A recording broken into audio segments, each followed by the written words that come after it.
Good day, everyone. We are the Group 5, and we are here to report the communication aids and strategy using tools of technology.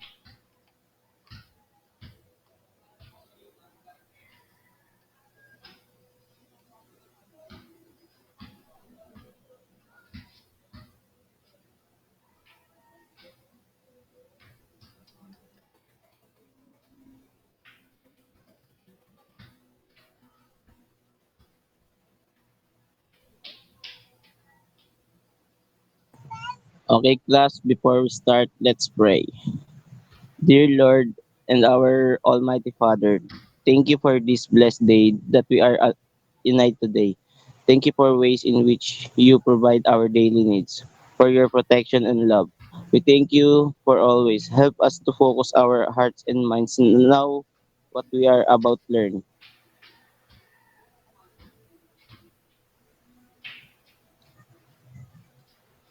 Help us in our lesson and protect us from others and secure our health. Lord, guide us by your eternal grace as we discover more about the world around us. We ask this in holy name of Jesus. Amen.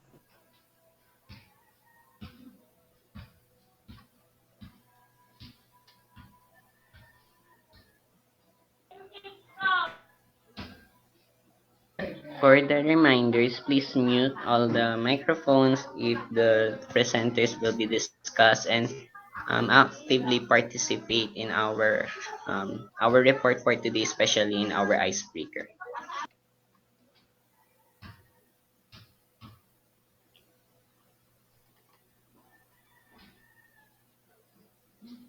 So, our energizer is 4 picks and 1 word. Let's proceed to the first.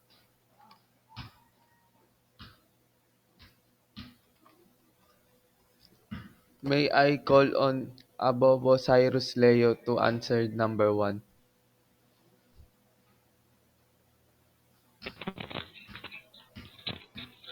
I think it should be communication. That is correct. Now, let's proceed to number 2.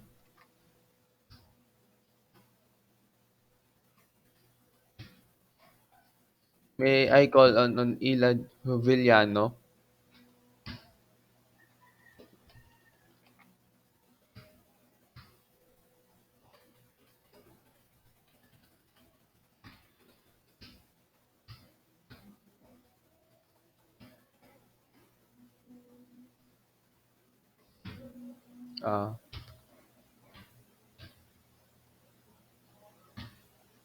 Uh, for number 2, may I call Jasmine Cassandra?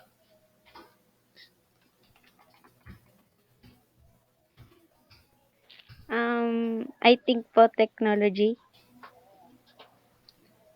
Yes, that is correct. Now let's proceed to number 3.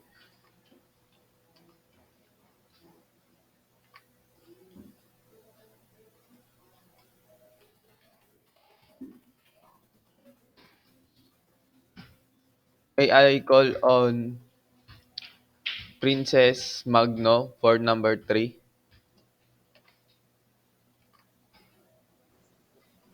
Strategies.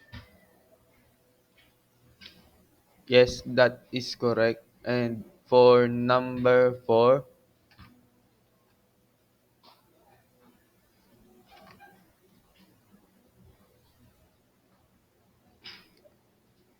uh, may I call on Miss Leia Pumarada?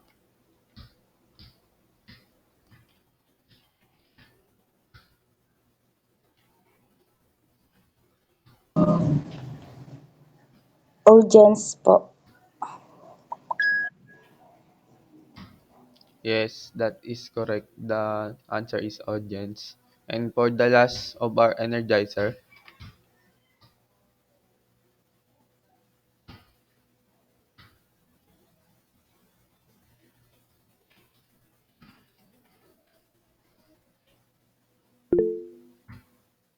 may I call on Miss Ila Juveliano? Um, PowerPoint po. Yes, that is correct. Now, Let's proceed to our report. May I call on Mr. Serrado?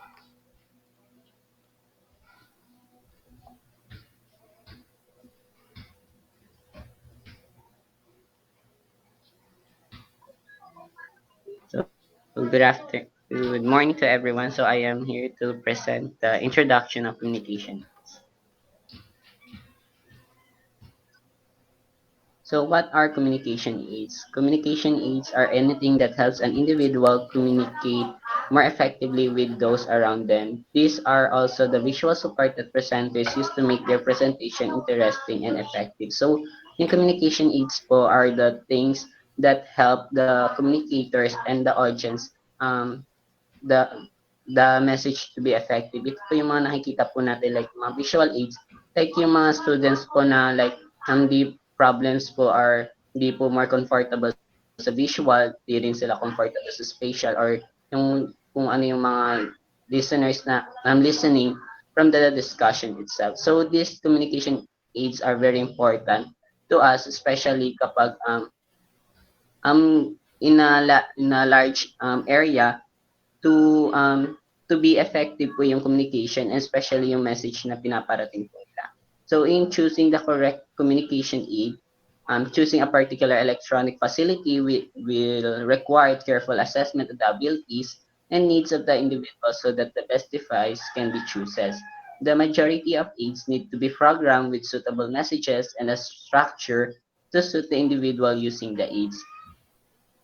So in choosing the correct communication aid, it must be important, especially sa audience, kung ano po yung mas preferred or desirable po nilang gamitin. So if we choose the incorrect communication aid, the communication will not ineffective po, especially sa mga audience po, special sa audience, kasi we are lalo silang mahihirapan kasi hindi sila more confident dun sa communication aid na ginamit ninyo.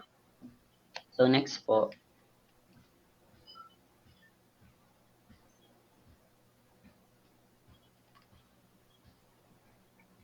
So the different types of communication aids. So the first one is electronic communication aids. So what are these communication aids? So it can be a device that has been purposely built for that job and does nothing else. Or a standard computer running specialist communication aid software with the added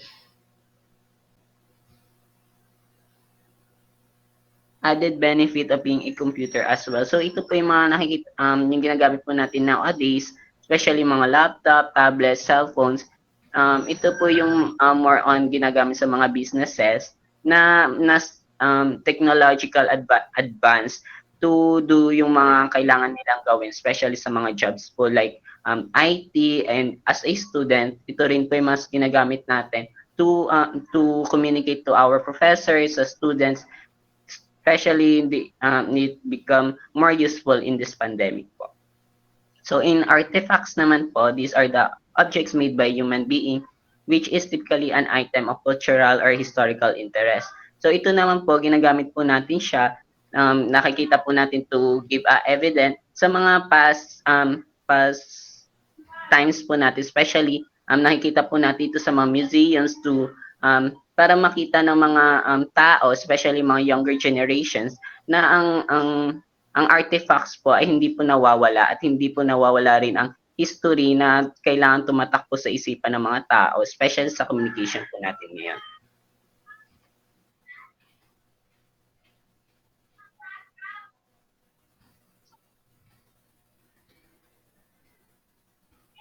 So the next one is drawing. So drawing is the art of technique of producing images on the surface, especially paper, by means of marks usually of ink, graphite, chalk, charcoal, or crayon. So this drawings po is very important as a communication aid, especially as a person po, it develops our skills to express our emotions, especially hindi naman tayo more confident dun sa words na sinasabi natin. We are more expressed dun sa kapag nagsusulat or nagdo-drawing po tayo na it gives a message, especially sa mga ang mga dati po like sa Renaissance periods na they are more widely used the art as a expression in their emotions or in their point of view in the society.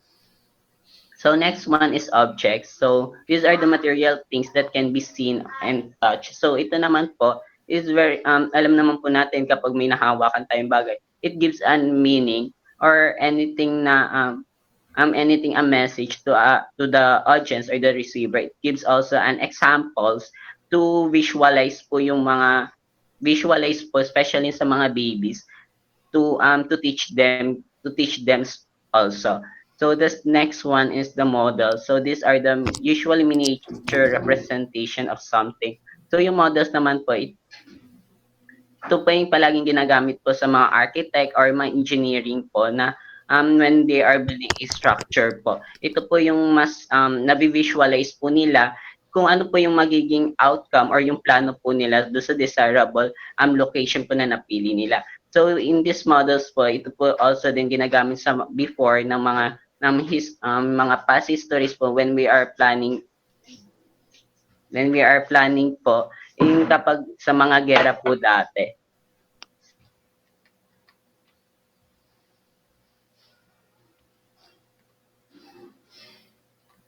Photographs. A photo taken with a camera in which an image is focused into film or another type of light-sensitive material and then chemically processed to make it visible and permanent.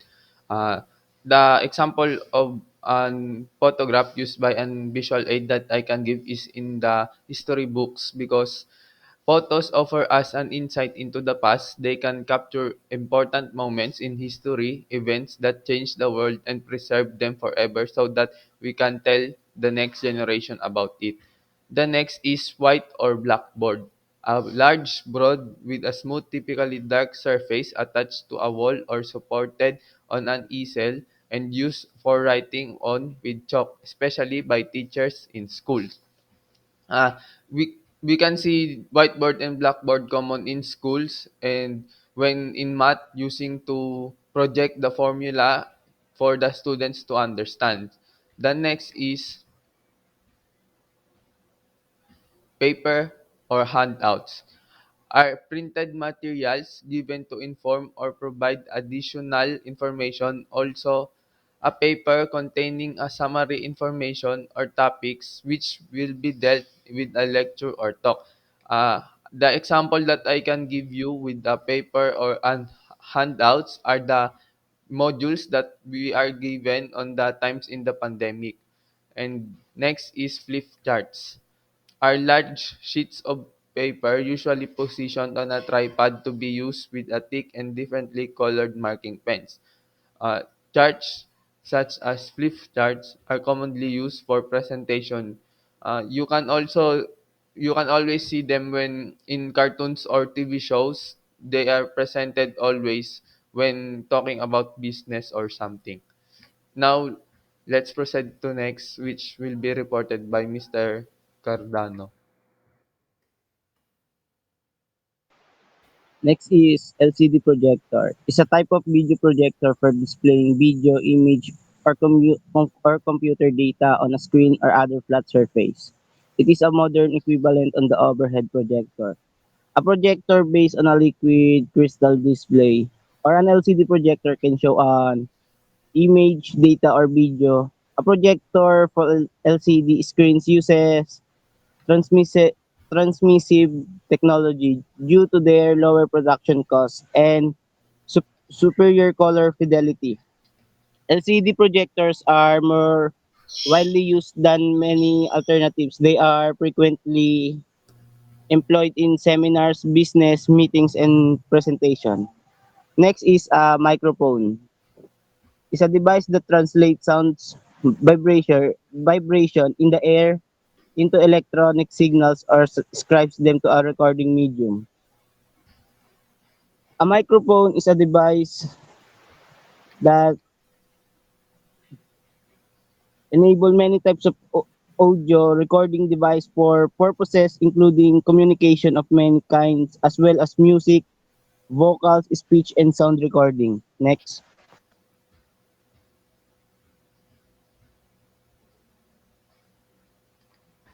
Next is PowerPoint. It's a presentation program developed by Microsoft. The software allows users to create anything from basic slide slideshow to complex presentation. Next is video conferencing. It's a technology that allows users in different locations to hold face-to-face meetings without having moved a single location together.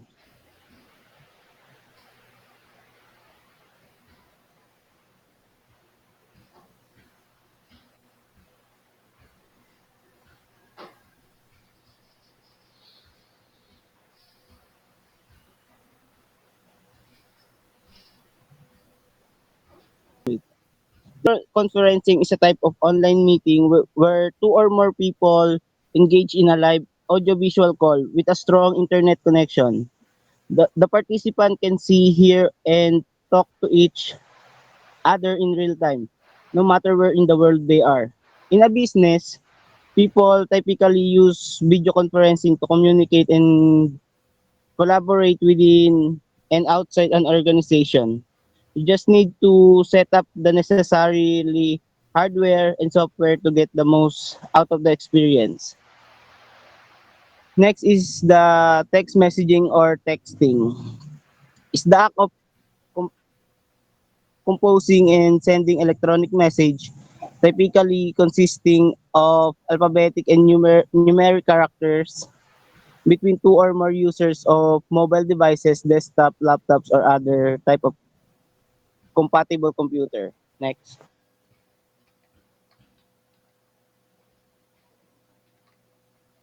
Now let's proceed on effective communication strategies. And may I call on Roelan Cerrado I'm the first to report, and the first one is developing your message.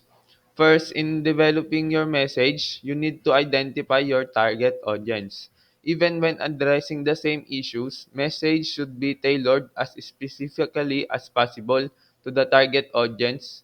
Each group has a unique needs and viewpoints. You should also consider your audience level of knowledge, awareness, primary concerns or expectations, possible barriers to understanding their expectation. Always remember that and every audience has a different point of view and sometimes they can't get your message. Number two, focus on your objective. Think about who, what, and why the issue is important at this time. What do you hope to achieve using this goal as guide? You can plan ahead of time on your message strategies required to create your speech that are relevant to their audience and yield quantifiable results. And third is be relevant and ways to be relevant.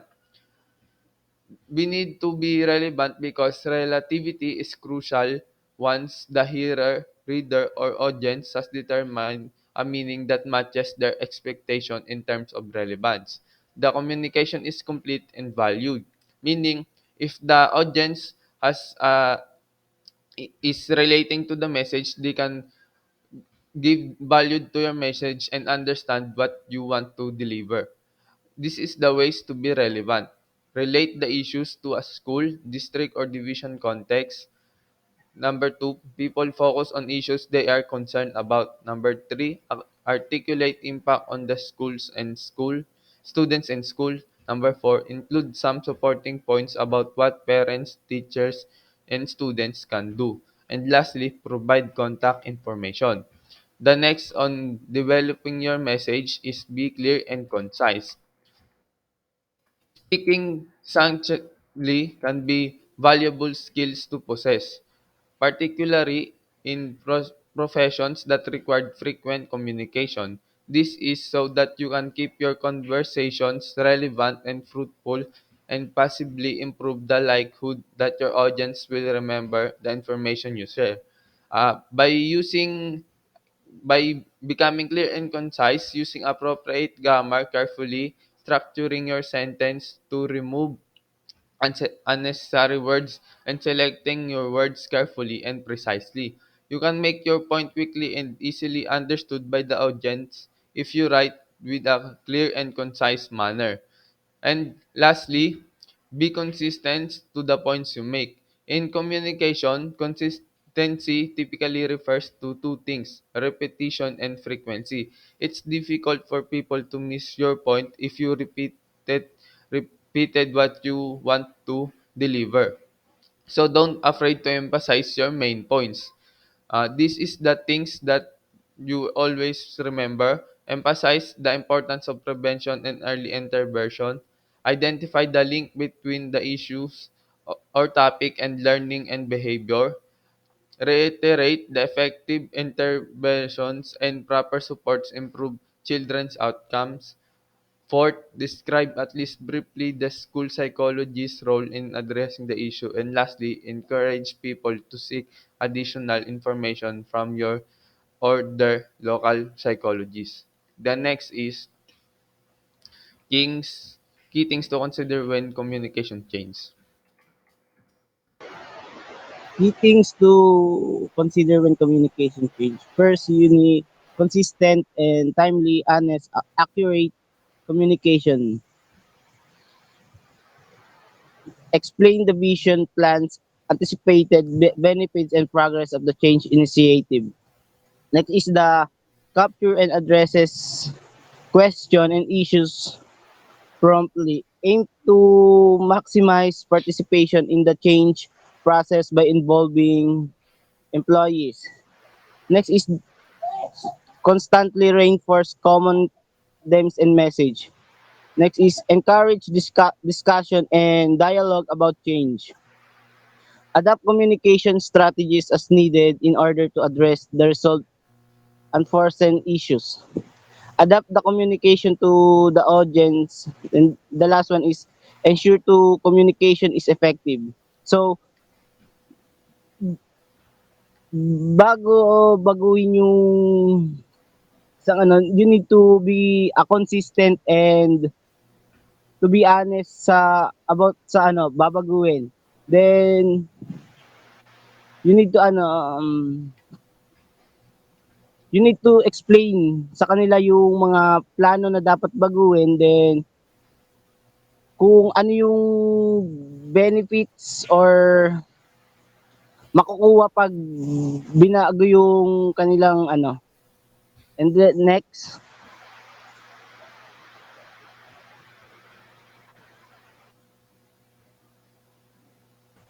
key things to consider when creating a communication plan for change initiative. First one is what do you need to communicate? Next is with whom do you need to communicate, and how will you generate awareness of the proposed change? Next is how will you educate and engage people? Next, and the last one, what do you want to accomplish with the change and how can you use communication to assist with this? Next.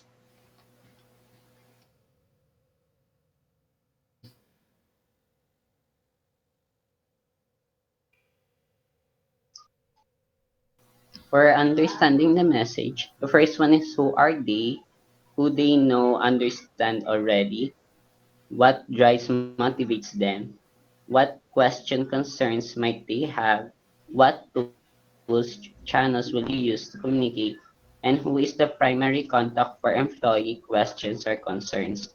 So in this, to summarize this, understanding the message is very important, especially when we are um, applying for a job, especially to when we are giving a biodata or job interview to them, so that they can, if they misunderstood or they did not understand your proposed interview, so they can contact you and help them to clarify some things. And also when we are understanding the message, we must also concern to the audience who will hear your words, especially if the audience is not more on not more um, professional in especially in the language or especially in the barriers, so that they can know, or you must limit the ideas or the things you want to say to the audience. Next po. So for leaders for change, the person leading the change has a critical role to play. They should, the first one is provide a clear vision and explanation and vision for the change, the rationale, possible impacts, and expected benefits. The second one is send consistent and supportive messages. The third one, model the behaviors expected of others. The fourth one, provide regular updates during consultation and implementation stages. Number five, be open to feedback, suggestion, consider communication suggestions and respond. Lastly, consider what communication will work best for delivery of the message, face-to-face, email, and etc. So for being leader for change po, it is very important po to know what is the reason why we want to change a specific situation, especially when we are planning for a advocacy or planning for a meeting. So this it must be supported by facts and informations that have a qualitable references so that if the audience asks you something, you can answer it factual and not based also in it can be also based on your opinions, but also it must be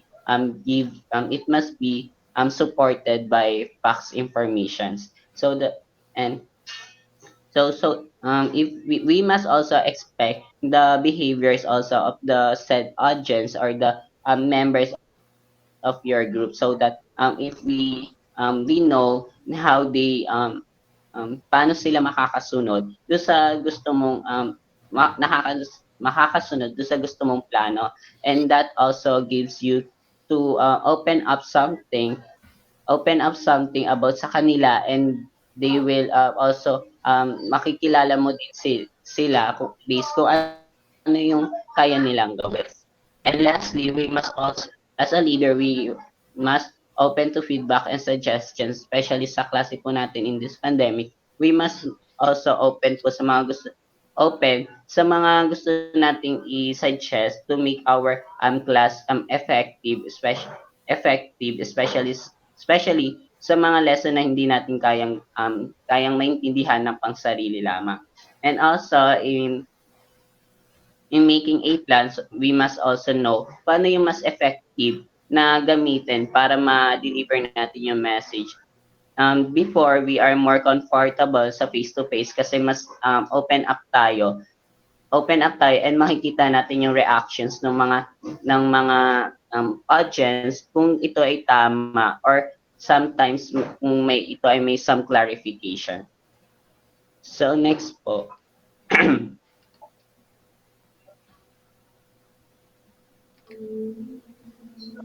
So for the strategies of using tools of technology,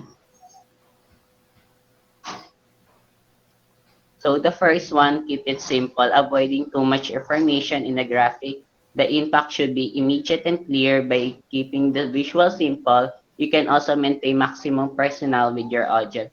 So in this strategies of using tool of technology, we use the PowerPoint as a example because it is more commonly dun sa ginagamit natin ngayon. So keep it simple. Kapag gumagawa tayo ng PowerPoint, syempre mas more confident tayo sa being minimalistic sa pre-present natin kasi lahat ng mga linalagay natin, either pictures, words, or anything graphics is gives meaning to the audience, especially kapag they are more conscious talaga, kung conscious do sa content na linalagay mo. So the second one is emphasize only key ideas. When you call attention to ideas with a graphic representation, make sure the graphic clearly illustrates your key points or must supporting data. So dito, being a presenter or being a reporter, kapag naglalagay tayo sa presentations or sa visual natin, dapat naka-summarize na siya. Kunyari, kapag we discuss research, naka-points or nakalagay na yung key details na siya.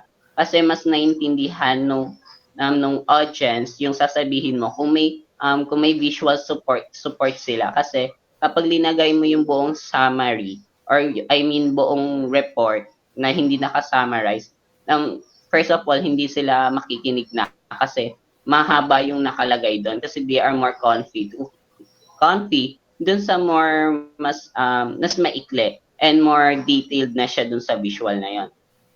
So next po,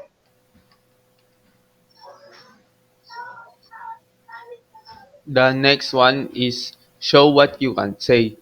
The purpose of using visual aids is to reveal information that is difficult to explain verbally or in writing. You can achieve this goal by using images, drawings, or flip charts, simple charts, and graphs. Like what is like what is said in the meaning, we can use visual media to present the things that we can't explain, or we can't explain to the audience. So we can use images and help us explain this without writing or verbally. Number two is use close-up shots and other image. Choose the Choose and present pictures, videos, and other visuals that will have significant and genuine impact. Close-up shots can be very powerful to present. You can easily captures your audience emotions and attention. Uh, Choosing your right images and close-up shots to present can easily catch the audience attention, because you can deliver it in a meaningful way in your message right away after using these images that is connected to your speech or in your message. And lastly, keep the numbers of image you present manageable. Too many image will tire your audience. The maximum number of image for most presentation should be 8 to 10. If you include too many photos in your presentation, this can distract your audience. So let's follow the specific number, that is 8 to 10 image per presentation. They should be displayed one at a time or sparingly enough to maintain the focus, as too many can become cluttered and distracting. And next is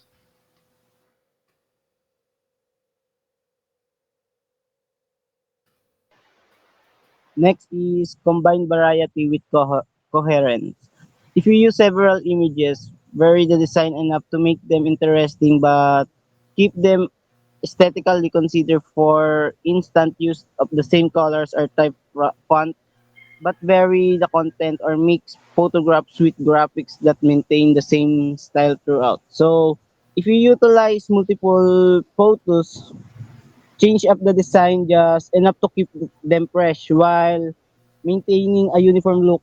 For example, use the same color or typeface, but change up the content alternately. Combine graphics with photos that all have a same overall design. Next is the use large lettering. Use large lettering so the audience can read the text easily. Avoid presenting lengthy blocks or of text. So, kung ano, gagawa, kailangan malalaki yung letra na nakasulat para mas mabilis mabasa ng audience. Konting design lang na ilalagay para hindi gaanong maka-distract sa nakasulat. Next.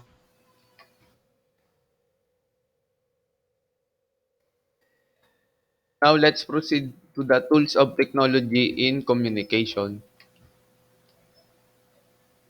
May I call on Mr. Serrado to report social network in instant messaging, answer Skype.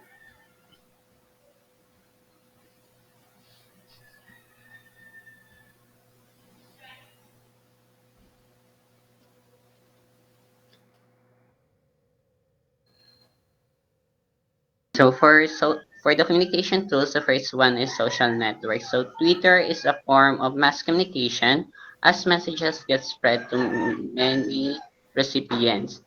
Twitter is a social medium which that it enables instant interaction among users who can communicate directly and retweet other Twitterer messages. The second one is the Facebook. So Facebook is social media platform similar to its predecessor MySpace. Facebook has numerous functions and benefits and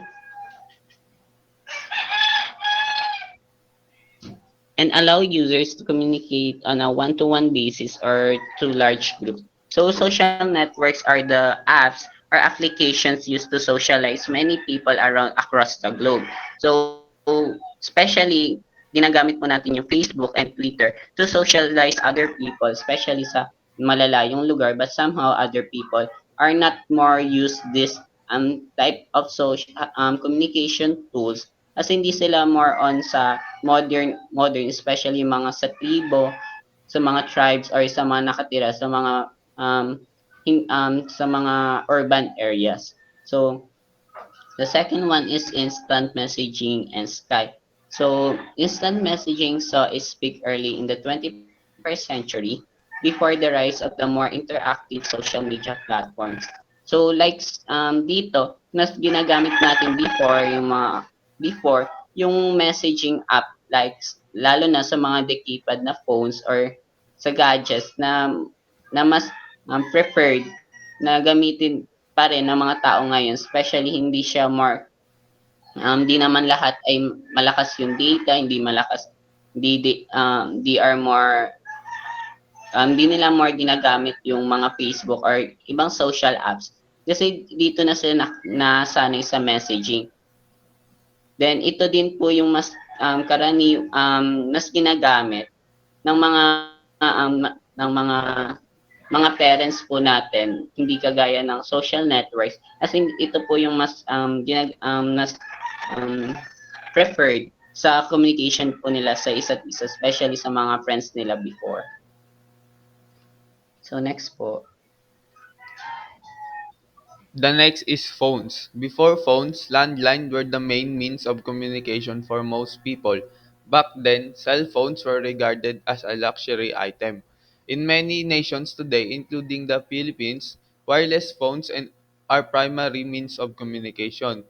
Text messaging is widely used.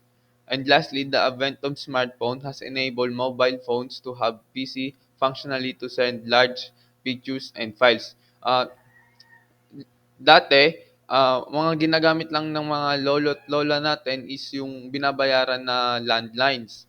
And ngayon, in the modern world, cell phones are commonly used for text messaging, lalo na dito sa Pilipinas because ang mga Pinoy mahilig sa social media or ma, ma, madami tayong mga kamag-anak sa malayo and we can easily reach out to them by using the cell phones and social medias. And now the updated cell phones can send pictures and images with a large file like what PC or computers can do. The next is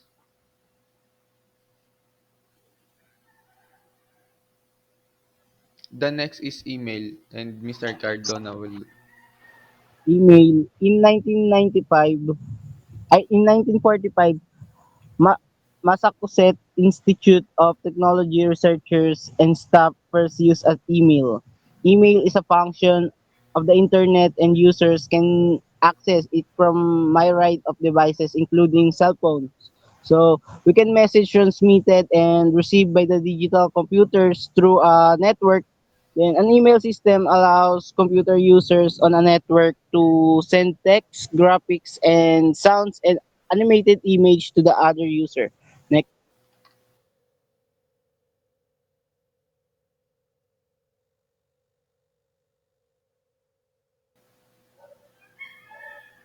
may I call on Mr. Serrado to report the use of technologies in communication.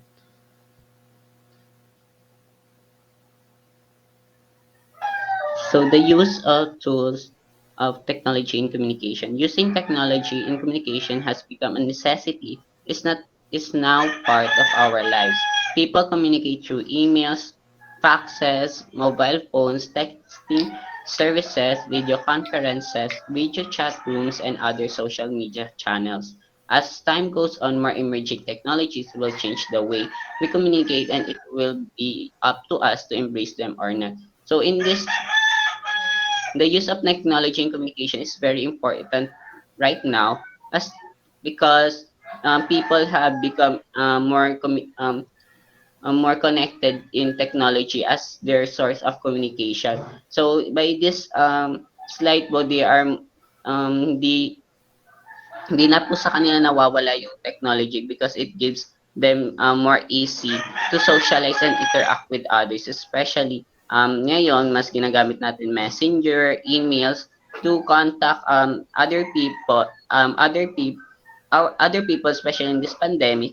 And when we are having a class discussion, we are more preferred in video conferencing, Google Meet, video chat rooms. So video chat rooms. So video chat room, so hindi they are more emerged sa technological advancement um, than the traditional ones.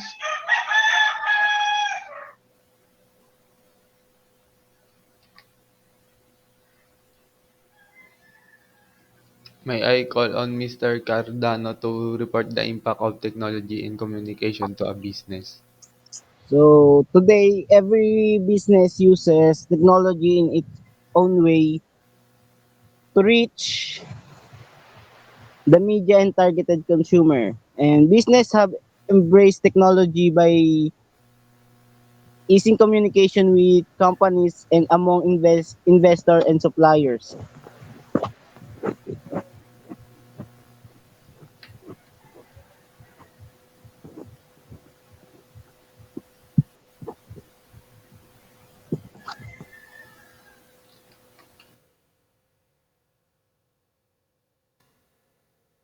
So few uses of technology in communication to a business. First, easy product launch, and next, product or service surveys, social interaction with consumer, video conferencing, and use a digital network. So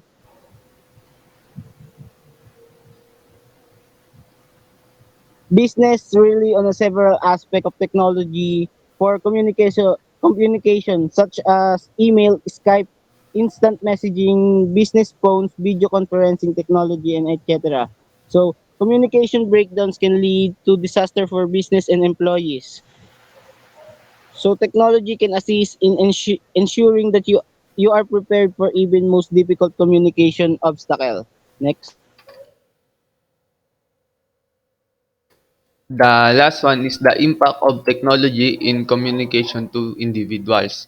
First is the way we interact and communicate with one another has changed as a result of technology.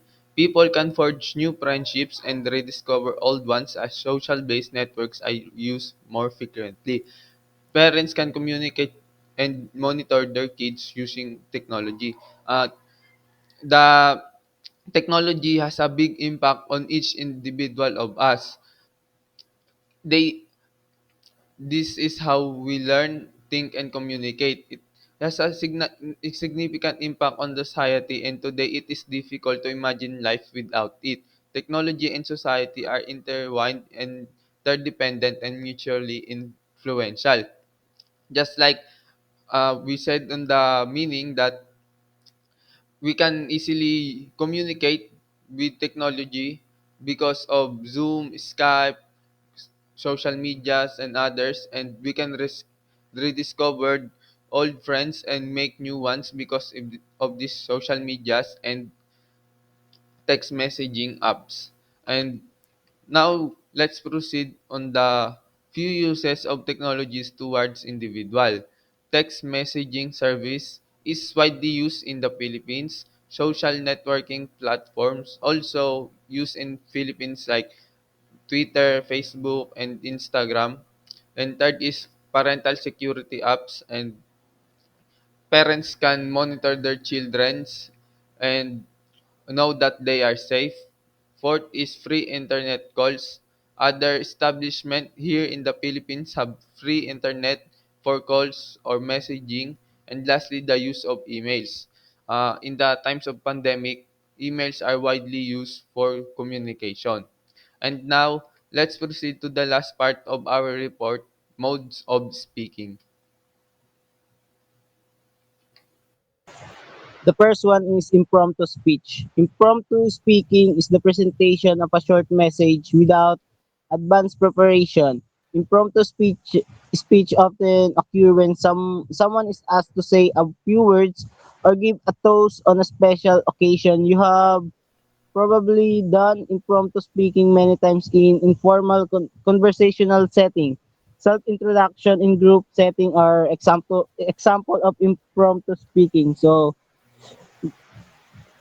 when you're asked to speak in a public without prior notice, it can be one of the most terrifying speeches you'll ever do. Standing up in front of a crowd and having to speak for a few minutes without preparation is daunting, even for the most seasoned speaker. Next.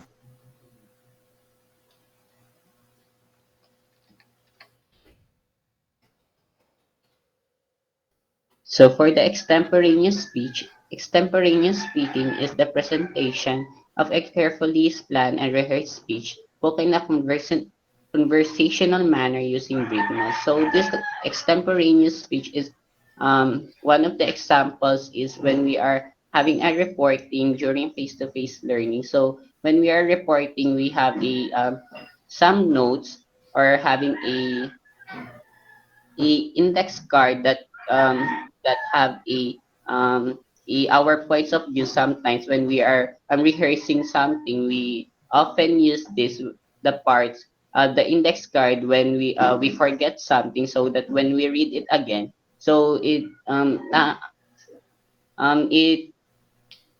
is nag it gives the points do sa report natin na nakalimutan natin.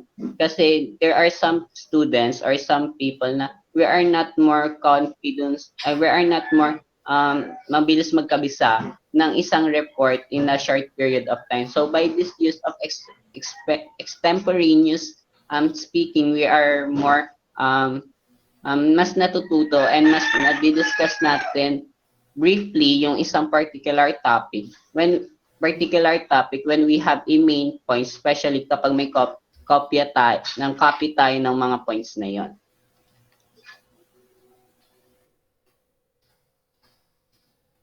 The third is manuscript speech. Using a manuscript, which is a word for word outline for your entire speech from beginning to the end, is one of the most popular ways to deliver a speech.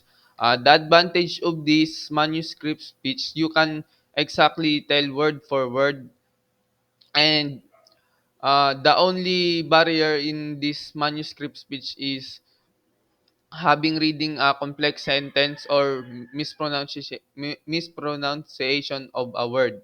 And however, manuscript speaking comes at a price. First off is usually a dull way to present.